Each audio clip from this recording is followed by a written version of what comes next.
કેમ છો વિદ્યાર્થી મિત્રો? ઓનલાઈન એજ્યુકેશન આપનું હાર્દિક સ્વાગત કરું છું. ધોરણ 8 નો વિષય ગણિત પ્રકરણ 2 એકચલ સુરેખ સમીકરણની શરૂઆત કરીશું. તમે પ્રથમ ચેપ્ટર છે ખૂબ સારી રીતે સમજ્યા હશો અને તમે પાકી નોટમાં બાકી રહેતા દાખલાઓ પૂર્ણ કરી સજ્જ થઈ ગયા હશો. અહીં આપણે પ્રકરણ 2 એકચલ સુરેખ સમીકરણની શરૂઆત કરીએ. વ્યાખ્યા હું તમને કુલ 8 વ્યાખ્યાઓ લખાવીશ. चल, एकपदी, द्विपदी, त्रिपदी, बहुपदी, समीकरण, समीकरण उकेल के बीच एक चल सुरेख समीकरण सुधीની વ્યાખ્યા લખાવીશ. સાથે સાથે તમને સ્વાધ્યાય 2.1 નીચેના સમીકરણ ઉકેલો માં દાખલો પહેલો, બીજો, ચોથો, છઠ્ઠો અને 10મો દાખલો શીખવીશ. તો આપણે જ્યારે વ્યાખ્યાની શરૂઆત કરીએ તો હું તમને હોમવર્કની નોંધ કરાવી દઉં. હોમવર્કમાં શું કરીશું તો કે વર્ગમાં ચલાવેલી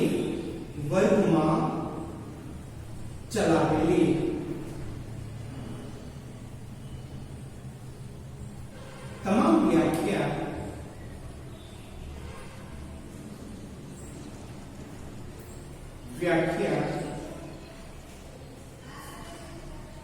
બે વખત લખી પાકી કરવી.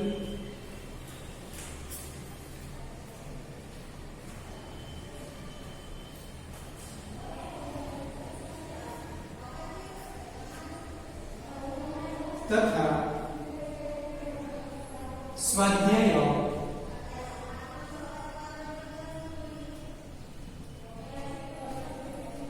2.1 CW એટલે કે પાકી નોટમાં પૂર્ણ કરો.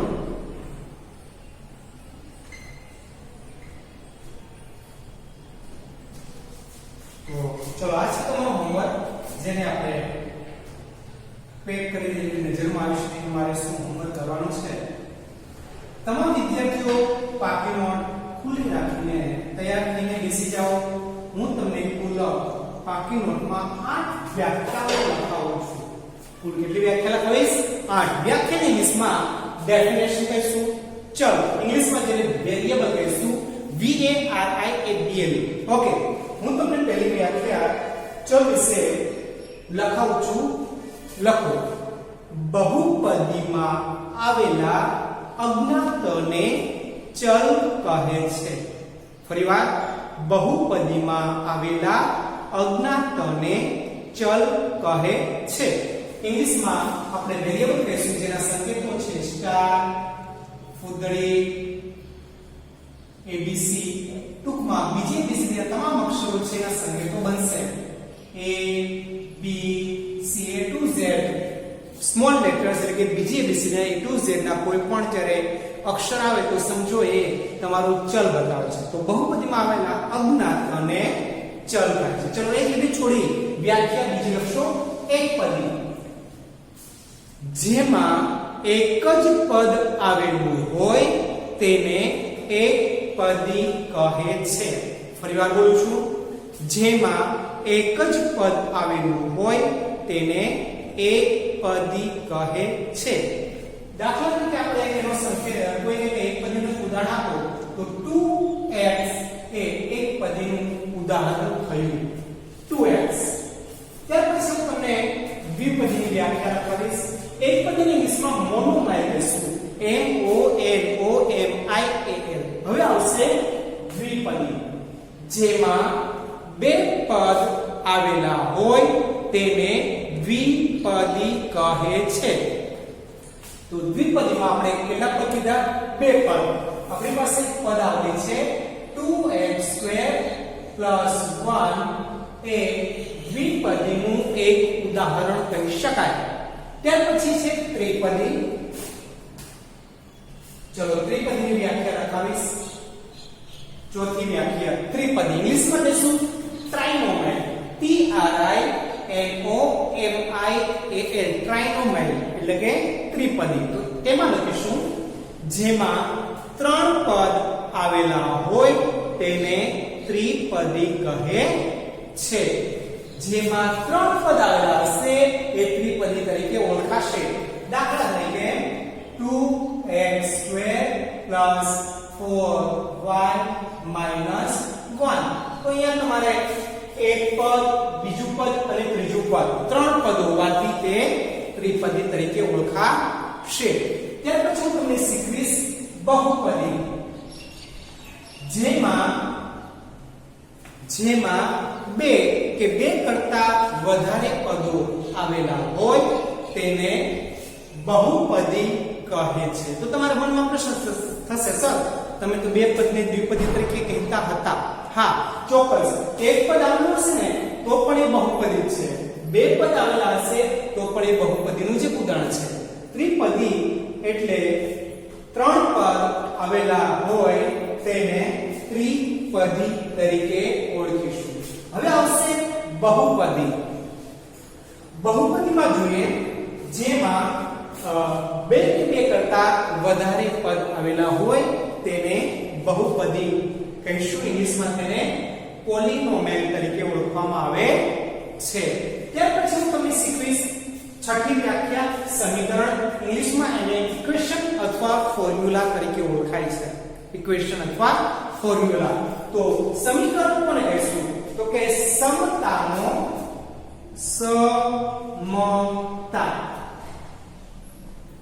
સમતાનો સંબંધ ધરાવતા વિધાનના ગાણિતિક સ્વરૂપને સમીકરણ કહે છે. સમતાનો સંબંધ ધરાવતા વિધાનના ગાણિતિક સ્વરૂપને સમીકરણ કહે છે. તો અહીંયા તમારી સામે આ બધા જે દાખલાઓ છે સમીકરણ બતાવે છે. સમતા એટલે શું? સરખાપણું. જમણી અને ડાબી બાજુના જો મૂલ્ય સમાન થતા હોય તો એને સમતા કહેવાય. દાખલા કે તમારી પાસે જમણી સાઈડ 7 કિંમત છે તો ડાબી સાઈડ પર તમારે 7 કિંમત આવવી જોઈએ. તેને સમતા તરીકે ઓળખી શકાય. ત્યાર પછી સમીકરણ પછી આવશે સમીકરણનો ઉકેલ અથવા બીજો. તે વ્યાખ્યા લખું છું. વ્યાખ્યા નંબર 7. ચલની જે કિંમત માટે સમીકરણની ડાબી બાજુ અને જમણી બાજુના મૂલ્ય સમાન થાય તેને સમીકરણનો ઉકેલ કે બીજ કહે છે. ફરીવાર જોઈએ. શું કીધું? વ્યાખ્યામાં મેં શું કહ્યું? ચલની જે કિંમત માટે સમીકરણની ડાબી બાજુ અને જમણી બાજુના મૂલ્ય સમાન થાય તેને સમીકરણ કહે છે. દાખલા તરીકે છઠ્ઠો દાખલો તમારી સામે છે. એક ઉદાહરણ છે આપણી પાસે. દાખલા કે બીજું y + t = 10. તો તમારી પાસે રાઈટ સાઈડ જમણી સાઈડ છે, બરાબર છે, એની કિંમત 10 છે. તમારી પાસે ડાબી સાઈડની કિંમત 10 લાવવી પડે. તો શું કરવું પડે? y ને તમારે કરતા બનાવવું પડે. y ને તમે કરતા બનાવશો એટલે શું થશે? 10 આ વત્તા 3 છે, ડાબી સાઈડ જમણી સાઈડ જાય તો ઓછા 3 થાય. તો y બરાબર 10 માંથી 3 જાય તો 4. તો y ની કિંમત તમારી પાસે કેટલી આવી? 4. હવે તમારું મુખ્ય સૂત્ર છે એમાં y ની કિંમત મૂકશું અને જમણી અને ડાબી સાઈડના મૂલ્ય જોઈશું. આ રાઈટ હેન્ડ સાઈડ છે, RHS બરાબર છે. રાઈટ હેન્ડ સાઈડ તમારી પાસે તૈયાર છે, જે શોધવાનું નથી. જમણી સાઈડ તૈયાર હોય તો ડાબી સાઈડ શોધવી પડે. y ની કિંમત કેટલી? 4. 4 + 3 બરાબર 10. 4 × 3 = 7 બરાબર છે. અને સોરી ક્યાં પૂછો તો પ્લસ એટલે 10 માંથી 3 જાય તો 7. અહીંયા મારી ભૂલ છે. તો 7 + 3 બરાબર 10 અને 10 એટલે જમણી અને ડાબી સાઈડના મૂલ્ય તમે સમાન કરો તો તે છે એ તમારી સમીકરણનો ઉકેલ કે બીજ તરીકે ઓળખાય છે. શા માટે ઓળખાય છે? તો આપણે વ્યાખ્યા ફરીવાર બોલીએ તો ચલની જે કિંમત માટે સમીકરણની ડાબી અને જમણી બાજુના મૂલ્ય સમાન થાય તેને સમીકરણનો ઉકેલ કે બીજ કહે છે. ત્યાર પછી છેલ્લી વ્યાખ્યા એક ચલ સુરેખ સમીકરણ, જેને ઇંગ્લિશમાં કહીશું વેરિયેબલ લાઇનર ઇક્વેશન, જે આપણા ચેપ્ટરનું ટાઇટલ છે તે. ઓકે, તો આપણે વ્યાખ્યા લખીશું. લખો. એક ચલ ધરાવતી સુરેખ પદાવલીથી બનતા સમીકરણને એક ચલ સુરેખ સમીકરણ કહે છે. વિદ્યાર્થી મિત્રો, મેં તમને કુલ આ પ્રકરણમાં આવતી 8 વ્યાખ્યાઓ ખૂબ સારી રીતે સમજાવી છે અને લખાવી દીધી છે. હવે હું તમને સ્વાધ્યાય 2.1 શીખવી રહ્યો છું. બરાબર સમજો. તમારા પાઠ્યપુસ્તકના પાના નંબર બોલું તો પાઠ્યપુસ્તકના પાના નંબર 23 પર આ તમારું જે સ્વાધ્યાય 2.1 આવેલું છે જુઓ. એમાં કુલ તમારે 12 દાખલાઓ છે, જેમાંથી મેં બોર્ડ પર સમાઈ શકે એટલા દાખલાઓ પ્રયત્ન કરીશ તમને સમજાવવાનો. બાકી રહેતા દાખલાઓ એ પાકી નોટમાં સ્વાધ્યાય 2.1 પૂર્ણ કરવાનું રહેશે. તમારી વ્યાખ્યા પૂરી થાય ને પછી તમારે ટાઇટલ આપવાનું સ્વાધ્યાય 2.1 અને પછી નીચેના સમીકરણ ઉકેલો અને દાખલાની રકમ લખી દાખલા ગણવાના રહેશે. તમારે બને ત્યાં સુધી બ્લુ બોલ પેનનો જ ઉપયોગ કરવાનો છે, પરંતુ ઘણા વિદ્યાર્થીઓ સરસ રીતે લખતા હોય, છૂટું લખતા હોય અને રકમ છે અલગ બોલ પેન જો વાપરવું હોય તો બ્લેક બોલ પેન વાપરી શકો છો. બરાબર છે. તો શરૂઆત કરીએ સમીકરણનો ઉકેલ. દાખલો પેલો છે x - 2 = 7. યાદ રાખવાનો આ પ્રકારના દાખલાઓમાં ફક્ત તમારે જ્યાં ચલ તરીકે જે પદ આવેલું હોય તેને કર્તા બનાવવું હોય. માટે x ને કર્તા બનાવીશું તો આ 7 ના 7 આ બરાબરની ડાબી સાઈડ જે માઈનસ હતા એ આ બાજુ જમણી સાઈડ આવશે તો પ્લસ બનશે. તો x ની કિંમત આવશે 7 + 2 એટલે 9. ચલો મિત્રો, આ પદ્ધતિના ખૂબ જ સહેલા દાખલાઓ છે. ટૂંકમાં પ્લસ હોય તો માઈનસ અને માઈનસ હોય તો પ્લસ, એટલે કે વત્તા હોય તો ઓછા અને ઓછા હોય તો વત્તાનો સંબંધ આવે. દાખલો બીજો, y ને એટલે કે ચલને કરતા બનાવીશું. તમને સૌથી પહેલા તો ચલ છે, અજ્ઞાત સંખ્યા છે, એને ઓળખતા આવડવી જોઈએ. બરાબર છે. તો y ને કરતા બનાવીશું તો 10 + 3 છે આ બાજુ જશે તો -3 થશે. આ y ના y 10 માંથી 3 જાય તો 7. ચલો દાખલો બીજો અહીંયા પૂરો છે ને. સૌ પહેલા દાખલાઓ બહુ મજા પડે એવા દાખલાઓ છે મિત્રો. હવે તમે આ પદ્ધતિના પદને જોઈને મૂંઝાઈ જશો. કશું મૂંઝાવવાની જરૂર નથી મિત્રો. તમારે ચલ છે ને કરતા બનાવવાના છે. માટે x ને કરતા બનાવીશું તો આ 17/7 આ તમારી ડાબી સાઈડ છે પદ તો એ જમણી સાઈડ જાય એટલે 12 બાકીનો સંબંધ થાય. શું થાય? 12 બાકી. તો આ x ના x બરાબર છે. જો માઈનસ નિશાની છે, સમછેદીય પૂર્ણાંક છે તો તમે બાદબાકી કરી શકો છો. 17 માંથી 3 બાદ કરવાના છે. 17 - 3/7 તો x બરાબર જે કિંમત આવશે 17 માંથી 3 જાય તો 14 ને 3 17 થશે ને, માટે બનશે 14/7. 7 2 14. તમારે x ની કિંમત આવશે 2. ચલો દાખલો ચોથાનો જવાબ જોઈએ. x ની કિંમત 2 આવે છે. યસ. ત્યાર પછી હું તમને શીખવીશ દાખલા નંબર 6 અને પછી છેલ્લે 10. t ના છેદમાં જો કોઈ પણ અજ્ઞાતના છેદમાં કોઈ સંખ્યા હોય, છેદમાં હોય તો અંશમાં જશે અને ગુણાકારનો સંબંધ હશે. માટે t બરાબર 10 ગુણ્યા 5.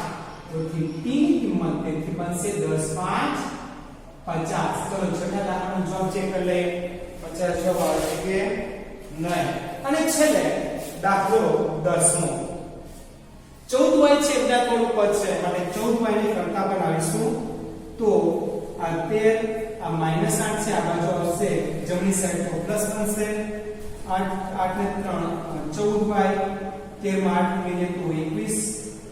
તો y ને જો કરતા બનાવીશું તો y બરાબર 21/14. 7 2 14 7 3 21. y ની કિંમત